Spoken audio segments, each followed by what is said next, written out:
இந்த பாடல் அசுரன் படத்திலிருந்து ஜி.வி. பிரகாஷ் அவர்களின் இசையமைப்பில் பாடகி சைந்தவி அவர்களின் இதயத்தை வருடும் இனிமையான குரலில் பாடலாசிரியர் யுகபாரதியின் அது எழுத்துக்கள் என்று கூறுவதா உணர்வுகள் என்று கூறுவதா என்று தெரியவில்லை. அப்படியாக எழுதியிருக்கின்றார் என்று கூற முடியாது. இந்த பாடலோடு இணைந்து விட்டார் என்று தான் கூற வேண்டும்.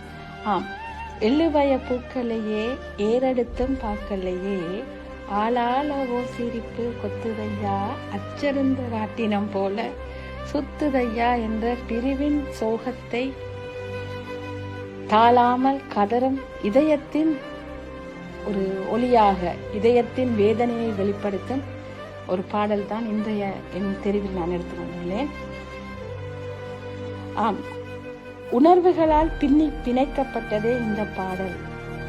சோகமான பாடலாக இருந்தாலும் எதுகை மோனை மிகவும் சிறப்பாக அமைந்துள்ளது.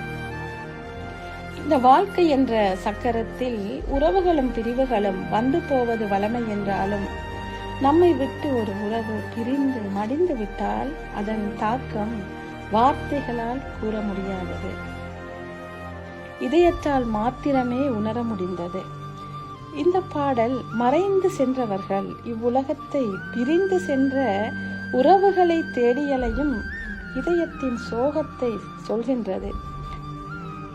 சோகமான இசை இதயத்தை ஊடறுத்து சென்று தைக்கிறது. பாடல் வரிகள் இதயத்தை அறுத்தெடுக்கின்றது.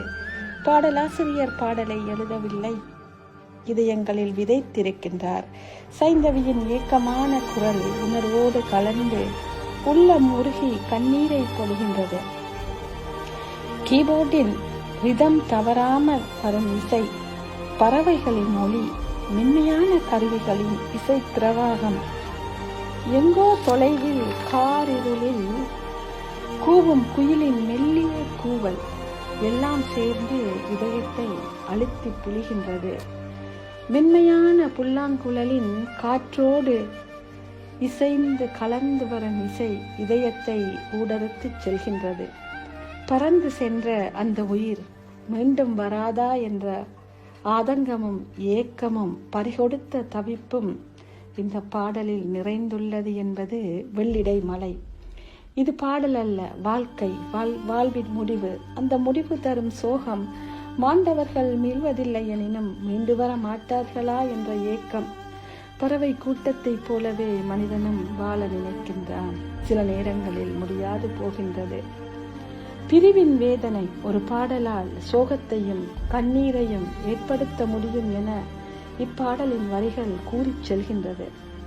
பெற்றோர் உயிருடன் வாழும் போது பெற்ற பிள்ளைகள் இறந்துவிட்டால் அந்த புத்திர சோகத்தை தாங்க முடியாது. வாழ்வின் இறுதி மூச்சு வரை அந்த சோகம் தொடரும். அப்படித்தான் இந்த பாடலிலும் குடும்பத்தில் மூத்த மகன் இறக்கின்றான்.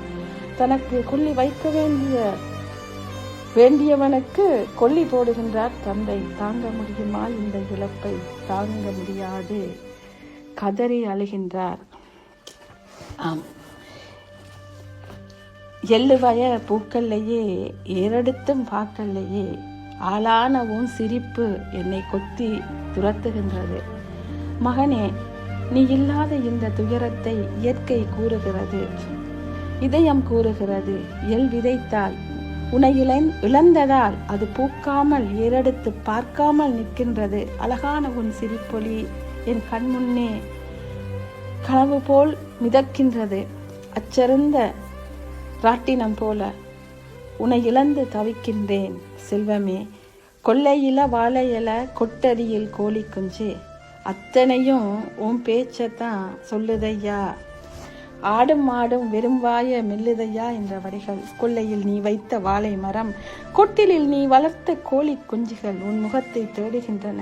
ஆடும் மாடும் கூட வெறும் வாயை மென்றபடி நீ தரும் உணவு காத்திருக்கின்றன.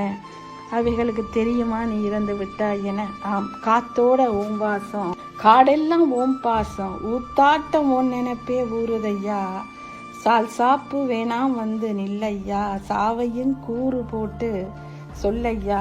உன்னுடைய நினைவுகள் ஊற்றை போல, மடை திறந்த வெள்ளத்தை போல எங்கள் இதயங்களை கசக்கி புளிகின்றது. காற்றில் கலந்த உன் வாசம், இந்த காடு மேடுகளில் நீ வளர்த்த பயிர்களின் பாசம், ஊற்றை போல உன் நினைவு எனக்குள் மாத்திரமல்ல இயற்கையும், நீ வளர்த்த பயிர்களும் நீ வளர்த்த விலங்குகளும் உன்னை தேடி தவிக்கின்றது. சாக்கு போக்கு சொல்லாமல் வந்துவிடு, இல்லையெனில் அந்த சாவுக்கே சங்கூதி சாபுமணி அடித்துவிட்டு எங்கள் கண்ணீரை துடைத்து எங்களுக்கு ஆறுதல் தா. நீ இன்றி வாழ்வதை ரணமாக உணர்கின்றோம். நாம் வாழும் வரை என் கரம் கோர்த்து நட என் மகனே உன் ஞாபகங்கள். நீ பிறந்தது வளர்ந்தது சிட்டுக்குருவியைப் போல சிறகடித்து பறந்தது. ஓடி விளையாடிய நாட்களின் நினைப்பு என்னை கொள்கின்றது என கதறும் இந்த தாய் தந்தையரின் அழுகுரல் இதயத்தில் மாத்திரமல்ல உணர்வோடும் கலந்து விட்டது. கல்லாக நின்னாயோ, கால் நோக நின்னாயோ, கண்ணே நீ திரும்பி வரணும் வீட்டுக்கு. கல்லை போல நின்றாயோ, உன் சின்ன பாதங்கள் நோக நின்றாயோ, கண்ணே திரும்பி வந்துவிடு வீட்டுக்கு என மகனை ஆதங்கத்தோடு அழைக்கும் தந்தை. நீ எத்தனை பெரியவனாக வளர்ந்தாலும் என் மார்பில் தவன்ற மழலை செல்வமே, என் குலம் தலைக்க வந்த குல விளக்கே, உனக்காக காத்திருக்கின்றேன் என ஏமாற்றாதே என அழுகுரலோடு அழைக்கின்றார். மல்லாந்து போனாலும் மண்ணோட சாஞ்சாலும் ஐயா நீ பெருமை சாதிசனத்துக்கு. ஆம், நீ இந்த மண்ணுக்கே உன்னை அர்ப்பணித்தாலும், நீ மண்ணாந்து கிடந்தாலும் உன்னால் பெருமை அடைந்தோம் நாம் மாத்திரமல்ல இந்த ஊரும் உறவும் உன்னை தேடுகின்றது. நீ இல்லாமல் இந்த ஊரும் உறவும் வாடி கிடக்கின்றது. உன்னை 10 மாதம் வயிற்றில் சுமந்தவள் என்று கண்ணீரை சுமக்கின்றாள். உன்னை பெற்ற வயிறு பற்றி எரிகின்றது. சுமக்க முடியாமல் சோகத்தை சுமக்கின்றாள். உன்னால் உண்ணவும் முடியாமல் உறங்கவும் முடியாமல் கண்ணீரில் கரைகின்றாள். அவள் ஏக்கம் தீர்க்க வந்துவிடு என கதறி அழுகின்றார்கள். அடுத்து இசையில் வரும் பெரும் சோகம் இசையில் இலையோடிக்கொண்டே செல்கின்றது. எங்கோ கார் இருளில் தனியாக ஒரு பறவை திசை மாறி பறந்து அந்த இருளில் தன் தாயை தொலைத்து விட்டு ஈனஸ்வரத்தில் கதறும் அந்த ஒளி. அப்படியே அந்த பாடல் முழுவதும் இலையோடி செல்கின்றது. ஏதோ ஒன்று நடக்கப் போவதை அறிவிக்கும் அபாய சங்காக அவ்வப்போது கேட்கின்றது. இந்த ஈனஸ்வர ஒளி கூட ஒரு துக்கத்தை சொல்லத்தான் வந்து வாசலில் காத்திருக்கின்றதோ என்று எண்ண தோன்றுகின்றது. வாளேந்தி வந்தாலும் வாழாம செத்தாலும் கம்பீரம் குறைஞ்சிடாத பெருமணி. ஆம், வீரனாக சூரனாக வாழ்ந்தவன் நீ. கம்பீரமும் கண்ணியமும் நிறைந்த நெருப்பு நீ. நீ வாழும் பொழுது எல்லோரையும் வாழ வைத்து பார்த்தவனே, சாவுக்கு உன்மேல் ஆசை வந்ததா? காட்டேறியும் உன்னை கண்டால் ஓடி வரும் வாழ்வு உன்னை மறுத்ததா? வானம் உன்னை அழைத்ததா? வையகம் வேண்டாம் என வானுலகம் சென்றாயோ? மண் மீதில் கண்மூடி மனமெல்லாம் ரணமாக விடை பெற்றாயே. காலனுக்கு கண்ணில்லையோ, காவலுக்கும் ஆளில்லையோ, காப்பாற்ற அந்த தெய்வம் கூட வரவில்லையே.